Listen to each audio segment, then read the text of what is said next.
Right, I'm just doing a test at the moment. Right, you're going to find this really interesting. I've just assembled temporarily with my steel ball and my cut washers, split washers, and I'm currently biasing it with the south pole of my neodymiums on the other side. Now, my washers have slipped on one side a bit actually, just a minute.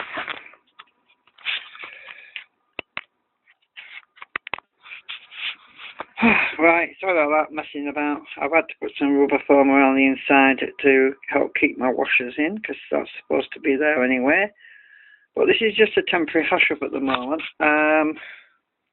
Now, about my magnetic switches on the washers, I've got these little slits in the washers that's supposed to push the magnetic field from one forward, but on the others it pulls the field back. Now, when I do a test with my needle file, with my nail file, the actual field on this one is weak, as you can see by how much it bends. Let's just get lower down. As you can see, there's not much field on there, on that one, but the next one,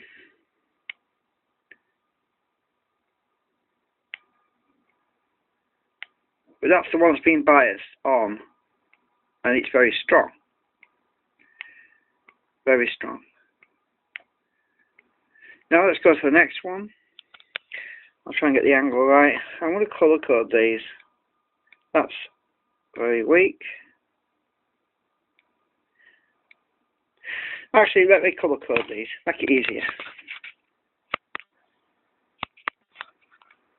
Right, so I've got them colour coded now, so that with the south poles are the red ones and the blue ones are the north poles.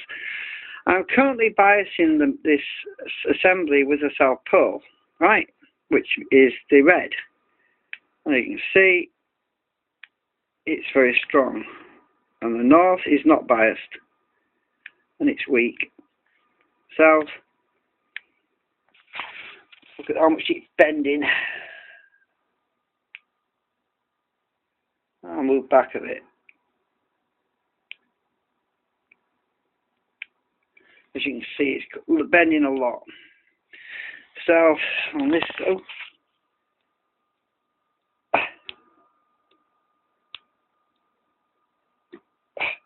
yeah, you can see a lot. I've got some tuning to do on this yet as well. Swap hands.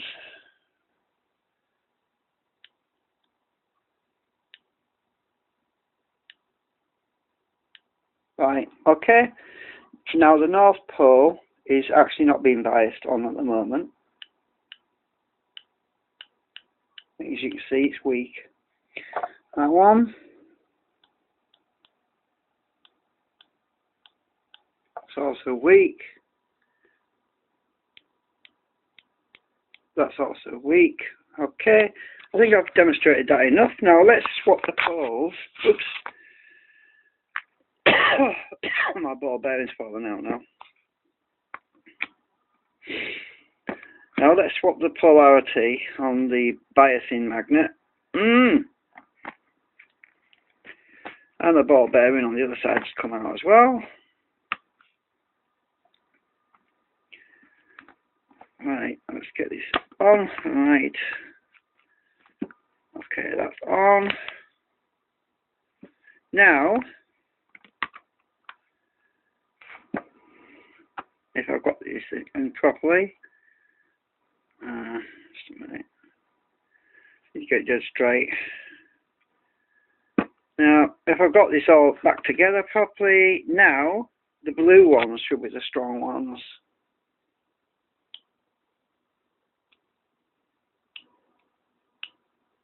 Yep. Yeah, that's the weak. Let's turn it around a bit.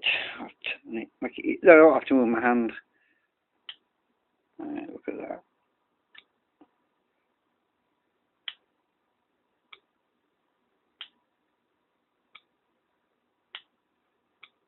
I'll turn it.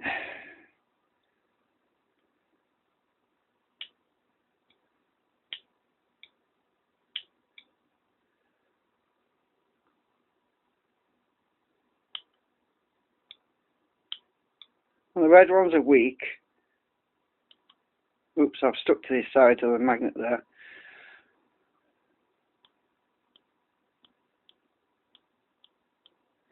Yeah, you have to avoid the edges because those are the edges of the main magnets. Right. Now, the reason why I built this bigger one was because I was getting too much interference from the edges of the magnets. So now my coil will actually be more. This is just a coil bobbin. The coil will actually be much more in the magnetic field and less influenced by the outside. Whereas before it was a bit close. So as you can see, and there's a much larger field now. Now, the thing that I was going to show you that's interesting is when I put my magnetic gauge near this assembly. Now, something interesting happens. Oh, I've got it the wrong way around at the moment. I need south. Just a minute. I need south on there, so just a minute. Yeah. Right, now I've got south on the right side. Some of these washers need to be adjusted a bit more because they aren't quite meeting in the middle. So I'm going to have to cut some more or something, adjust them. But anyway, the thing that's interesting is the extension of the field. Now, if you watch this gauge, now these magnets face, it's a gauge I made. These magnets are both pointing towards each other, so that the south pole is on the outside.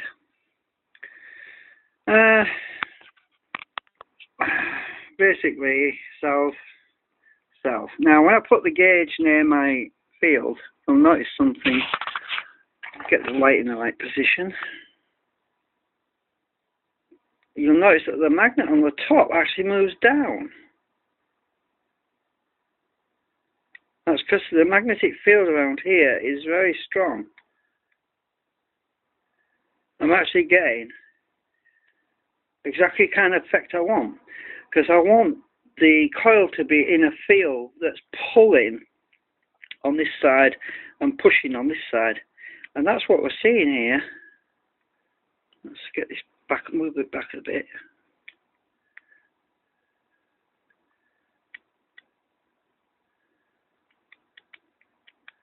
If you look at that, the bottom one is being pushed up, which is what I want, and the top one is being pulled down.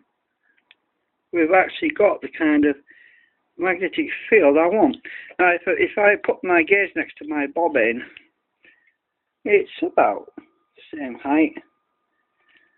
So we actually are going to see a much better generating field from this than we had before.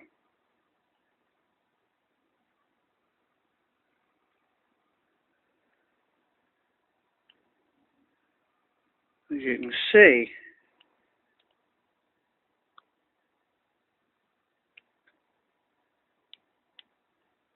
there's a very strong field all the way around here. I can feel it. In fact, it wants to tip my gauge up on its side. We have a much better effect than previously.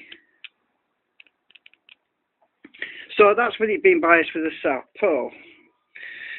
And at the moment, my washers, which I made, they're not quite meeting exactly. Not all of them are meeting in the middle. So that basically simply means I need to make a bit more filing on the resin.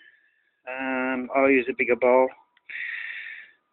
But yeah, many of them are meeting in the middle. I think the problem is some of these washers, I went and cut them a bit, off centre, and I trimmed them back a bit. So I'm just going to make some more. Anyway, this video is getting quite long. I hope you find this interesting. But don't expect me to hurry building this, because there's a whole bunch of optimizations I need to do with these magnetic washers, the guides.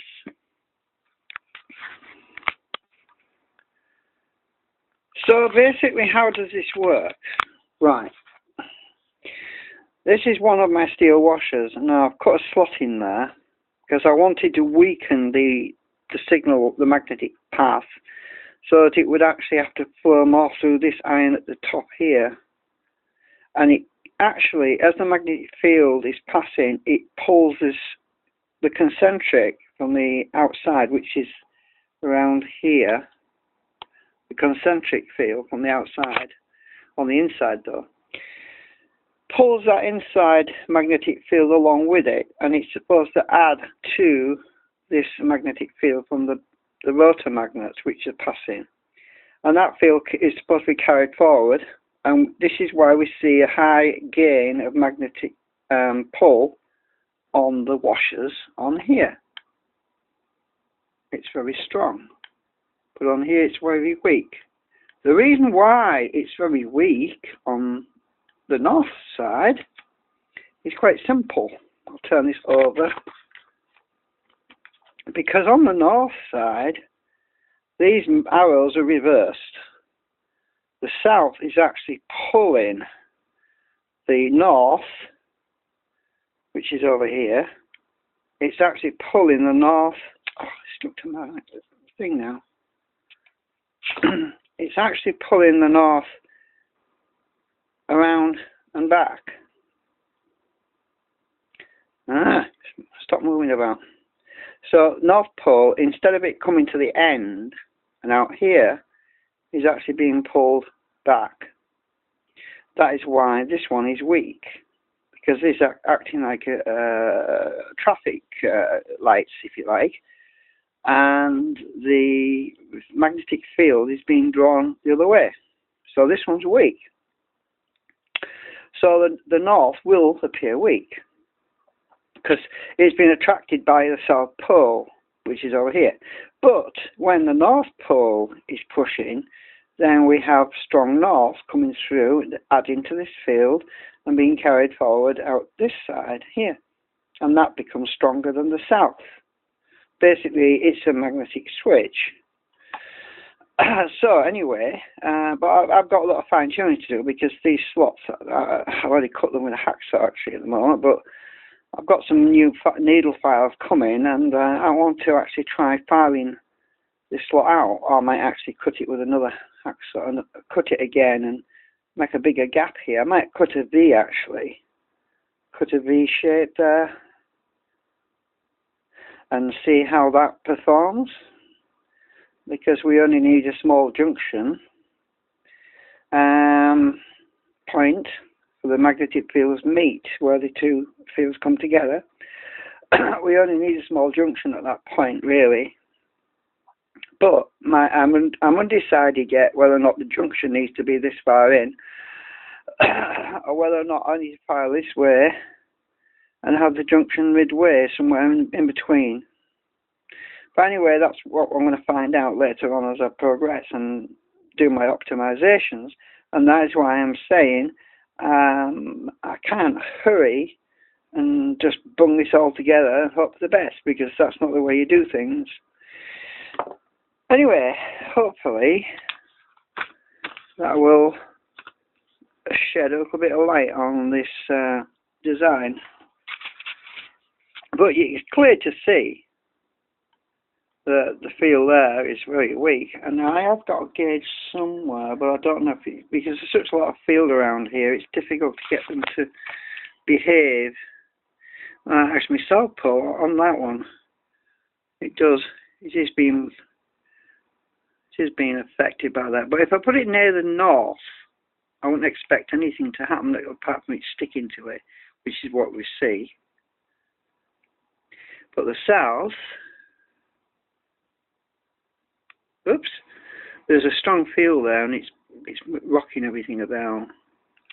Turn it around because it's just not balanced. That steel washer's not coupled properly. It's not connected properly on the other side. So that's some work to do. This one might be connected properly.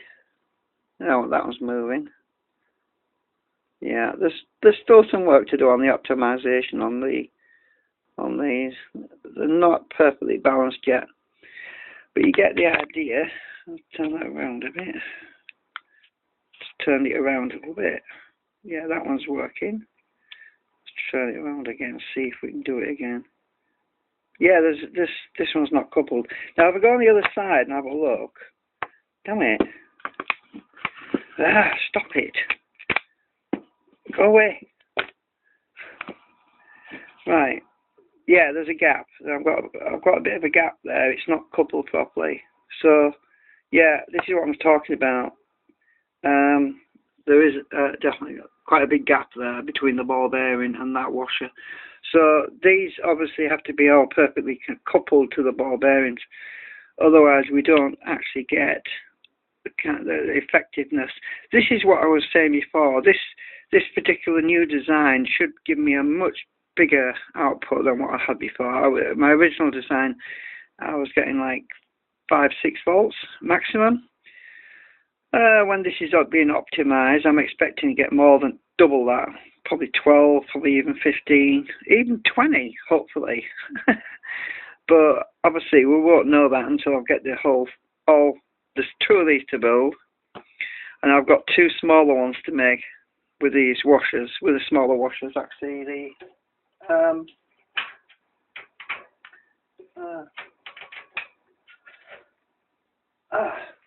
these size washers, which are a lot smaller than those, and those go in the smaller bobbins. So anyway, thanks for watching. The video's already at 17 minutes, so I think I'll just upload this now. Thank you. Bye.